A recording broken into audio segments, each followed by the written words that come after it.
Olá, boa noite. Eu sou o William Galvão e começa agora o Jornal da Justiça desta terça-feira, 1º de agosto. Em sessão plenária que abriu os trabalhos do semestre do Supremo, o presidente, ministra Rosa Weber, reafirma vigilância e resiliência na Corte, na guarda da Constituição Federal. Esse é um dos destaques de hoje e você acompanha também nesta edição. Plenário do STF invalida a tese de legítima defesa da honra em casos de feminicídio.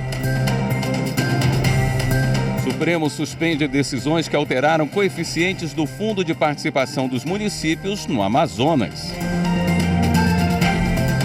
E ainda, Justiça decreta a prisão preventiva de motorista bêbado que causou a morte de 3 crianças após carro cair em Lagoa, no Distrito Federal.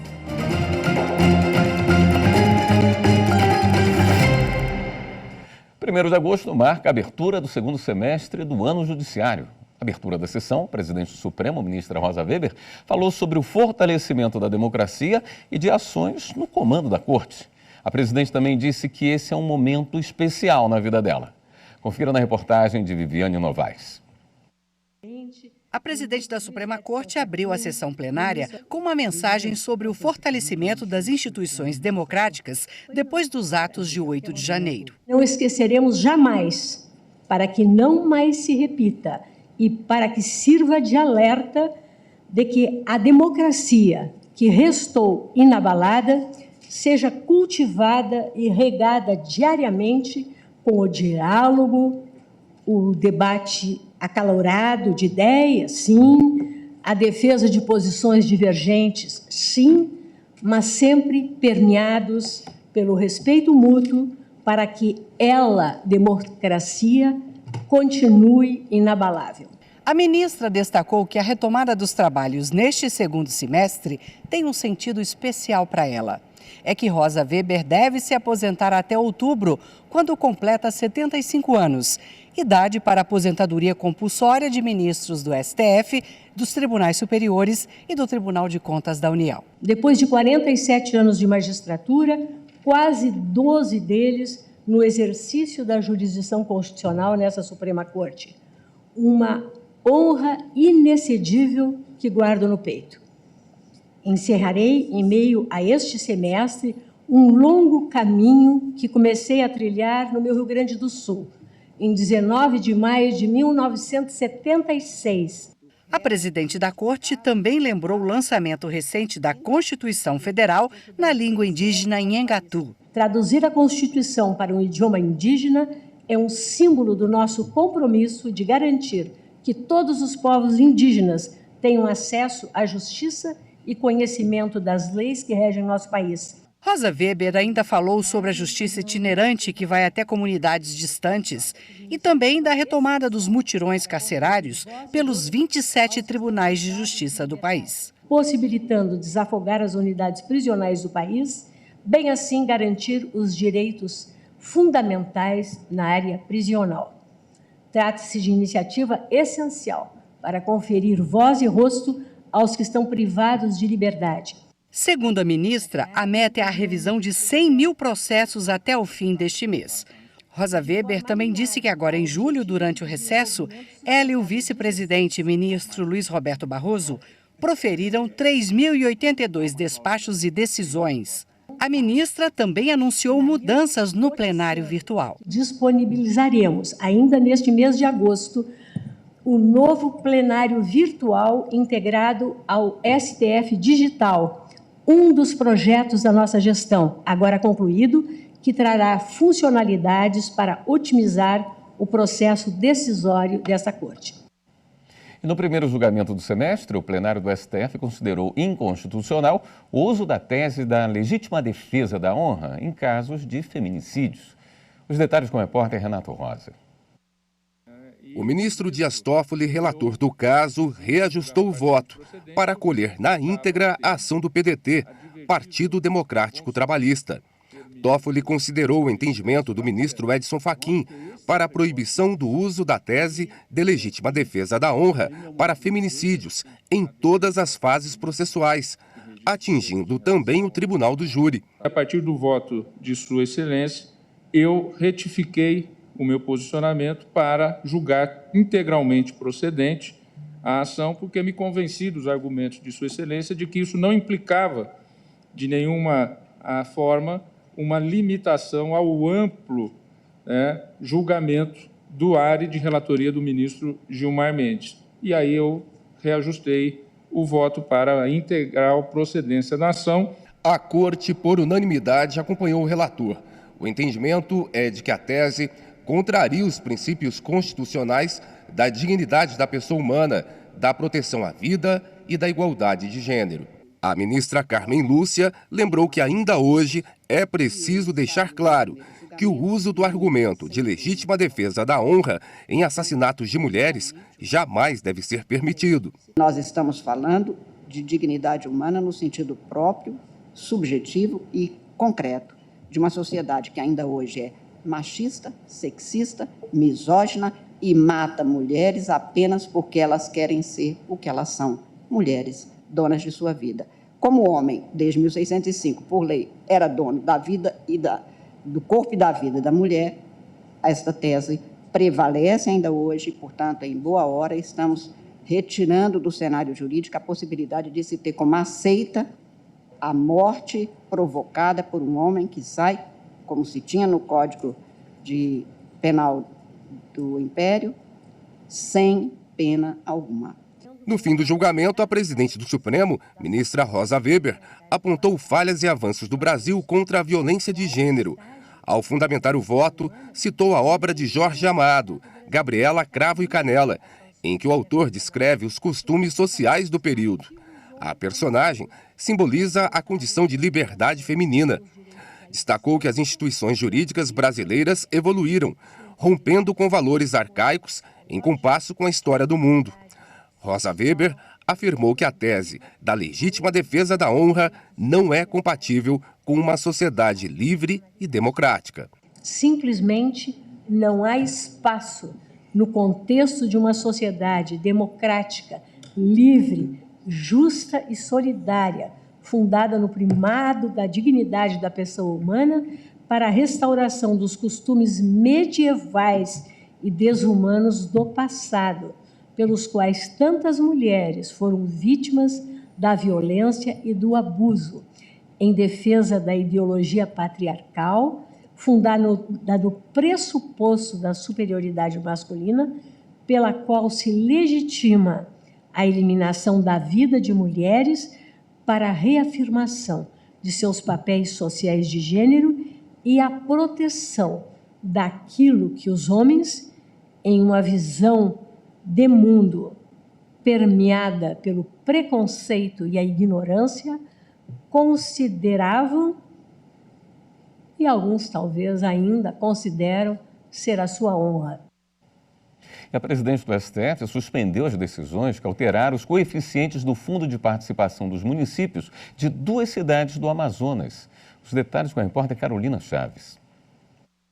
O Fundo de Participação dos Municípios é a maneira como a União repassa verbas para os municípios brasileiros. Um dos fatores determinantes para esse repasse é a proporção com base no número de habitantes estimado pelo Instituto Brasileiro de Geografia e Estatística.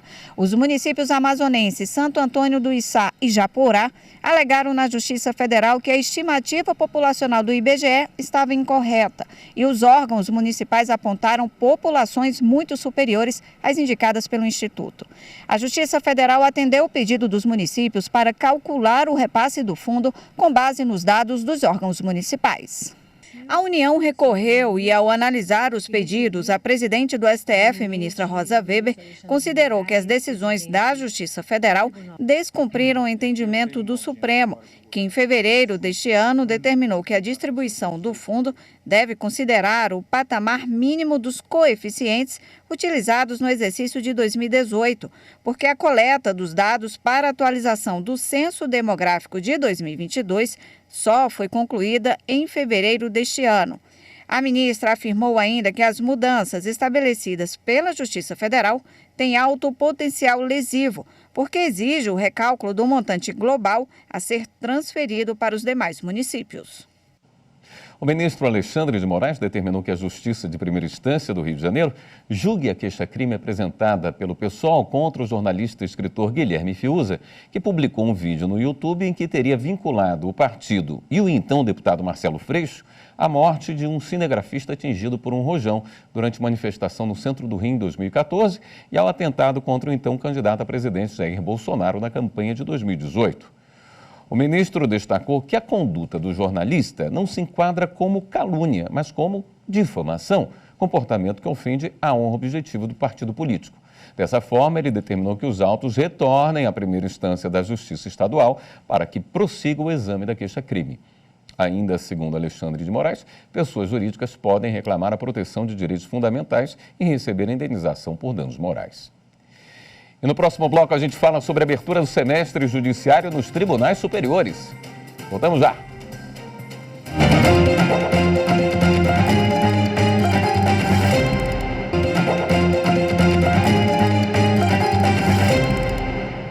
O Tribunal Superior do Trabalho retomou nesta terça-feira as atividades para o segundo semestre judiciário em sessão do órgão especial. Repórter Michele Chapa acompanhou a cerimônia de abertura. Na abertura da sessão, o presidente do TST e do Conselho Superior da Justiça do Trabalho, o ministro Lélio Bentes Corrêa, destacou que já está no ar a nova página da jurisprudência do Tribunal Superior do Trabalho. Por lá é possível ter acesso ao número de julgados pela Justiça do Trabalho de forma transparente e democrática. Nós estamos lançando uma nova página da jurisprudência do Tribunal Superior do Trabalho. E eu relembro que em 2022 a Justiça do Trabalho julgou mais de 3 milhões de processos. E só no TST foram julgados 442 mil, o que corresponde a uma produtividade de 1.700 decisões por dia útil. Por fim, o presidente do TST desejou que esse seja mais um semestre positivo para a Justiça Trabalhista. Desejo a todas e a todos um excelente semestre, um semestre produtivo, que nós mantenhamos esse convívio sempre ameno, cordial e amigo. Os trabalhos também foram retomados no Superior Tribunal de Justiça. Repórter Rafael Porfírio acompanhou a sessão da Corte Especial, colegiado que reúne os 15 ministros mais antigos do STJ. A abertura foi conduzida pela ministra-presidente do STJ, Maria Tereza de Assis Moura. Uma delegação com 19 magistrados da Associação dos Juízes Federais e outra de estudantes de Direito de Belo Horizonte também acompanharam a sessão.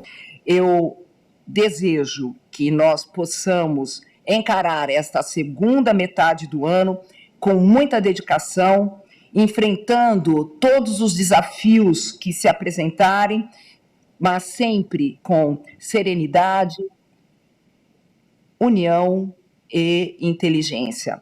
Entre os dias 2 e 31 de julho, durante as férias coletivas dos ministros, a presidência e a vice-presidência do STJ receberam 10.996 processos, sendo julgados 6.802 habeas corpus e 1.129 recursos em habeas corpus, além de outras classes processuais. Ao apresentar o balanço, a ministra Maria Tereza de Assis Moura demonstrou preocupação quanto ao aumento de novas demandas judiciais no STJ, o que implica esforços para o alcance de uma resposta mais célere e com qualidade aos jurisdicionados.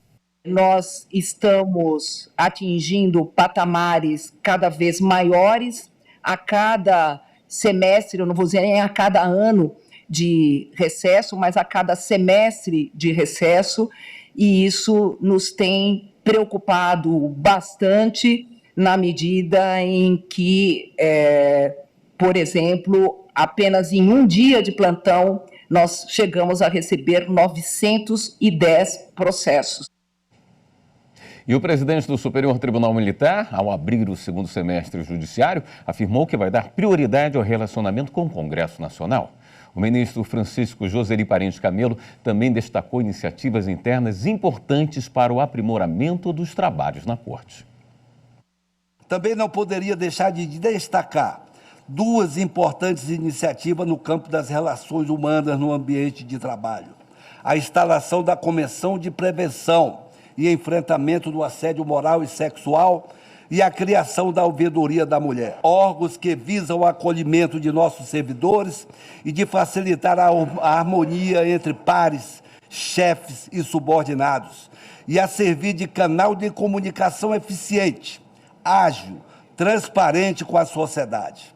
Com essas duas iniciativas, esperamos estar mais preparados para promover um trabalho digno, saudável, seguro e sustentável no âmbito do Poder Judiciário. E, finalmente, gostaria de dizer que estamos caminhando para o que chamo de ajuste necessário para atingirmos os objetivos de nossa justiça militar. Continuarei valorizando a importância de nossa presença junto à mídia nacional. No entanto, pretendo priorizar a concentração dos esforços junto ao Congresso Nacional, pois ali se encontram propostas de emendas constitucionais, além de importantes projetos de leis vitais para o futuro de nossa instituição. E daqui a pouco tem a primeira sessão plenária do semestre no Tribunal Superior Eleitoral, com transmissão ao vivo na sequência do Jornal da Justiça. O repórter Fábio Ruas traz as informações da pauta de julgamentos. Na abertura do semestre, os ministros do TSE devem julgar 2 recursos que envolvem o candidato mais votado nas eleições de 2020 à Prefeitura de Mariana, em Minas Gerais, Celso Cota Neto. A Justiça Eleitoral Mineira entendeu que ele estava com os direitos políticos suspensos por uma condenação por improbidade administrativa e, por isso, nem poderia ter se filiado a nenhum partido.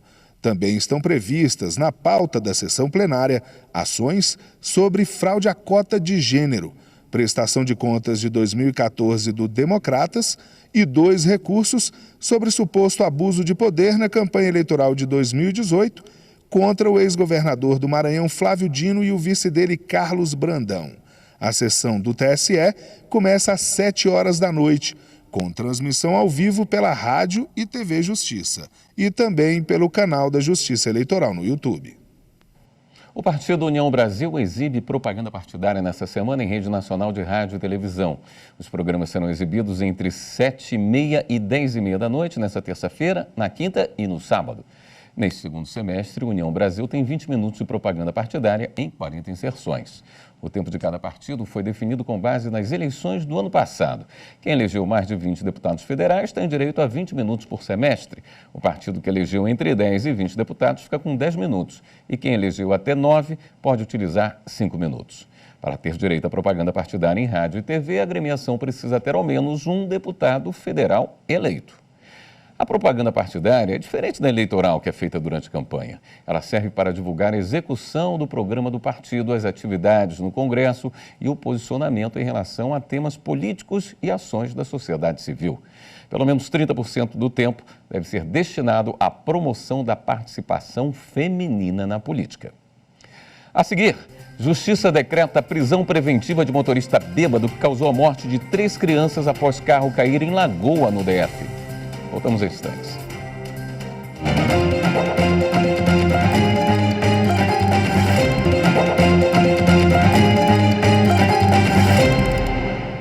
A Justiça do Distrito Federal converteu em preventiva a prisão de um motorista acusado de provocar a morte de 3 crianças no último fim de semana. Ele estaria embriagado e fugiu do local do acidente. Os detalhes na reportagem de Daniela Ramalho. A defesa pediu ao Tribunal de Justiça para o motorista responder ao processo em liberdade, mas o Ministério Público considerou o flagrante regular e se manifestou pela prisão preventiva. A tragédia foi no último sábado. Raimundo Francisco da Silva teria dirigido um carro sob efeito de álcool e, mesmo tendo sido advertido, fez uma manobra perigosa. O carro caiu na barragem de uma lagoa na BR-295, próximo a São Sebastião, no Distrito Federal. 3 crianças, que eram irmãs, com idades entre 1 e 4 anos, estavam no veículo e morreram afogadas. Segundo o Tribunal de Justiça do Distrito Federal e Territórios, a juíza que proferiu a decisão pontuou que o fato, ao menos em tese, não é de natureza culposa. Ao contrário, há claros indícios de dolo eventual em que se assumiu o risco do resultado morte das crianças. A juíza destacou ainda que a prática de dirigir sob efeito de álcool deve ser coibida com rigor pelo Poder Judiciário, justamente para evitar resultados como este, em que vítimas indefesas tiveram ceifadas as suas vidas. A Justiça Federal determinou a contratação de médicos e o fornecimento de equipamentos para o único hospital do município de São Gabriel da Cachoeira, no Amazonas.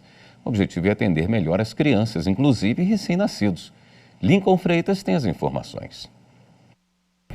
A Justiça Federal do Amazonas condenou a União e o Estado do Amazonas a disponibilizarem pelo menos 2 médicos pediatras e equipamentos de gasometria e ionograma para o Hospital de Guarnição de São Gabriel da Cachoeira, que atende principalmente indígenas do povo Yanomami. A decisão foi dada no julgamento de ação movida pelo Ministério Público Federal e pela Defensoria Pública do Estado do Amazonas, com base em inspeções na unidade que constataram falhas na estrutura predial, falta de equipamentos e ausência de profissionais médicos, pediatras e neonatologistas em quantidade suficiente. Ainda de acordo com a decisão, deverá estar disponível em local de visibilidade no hospital a escala de trabalho dos médicos pediatras contratados, que devem ter capacitação em reanimação neonatal.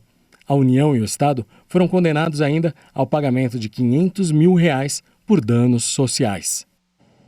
Os primeiros títulos do programa Moradia Legal 6 vão ser entregues no município de Marechal Deodoro deste mês de agosto.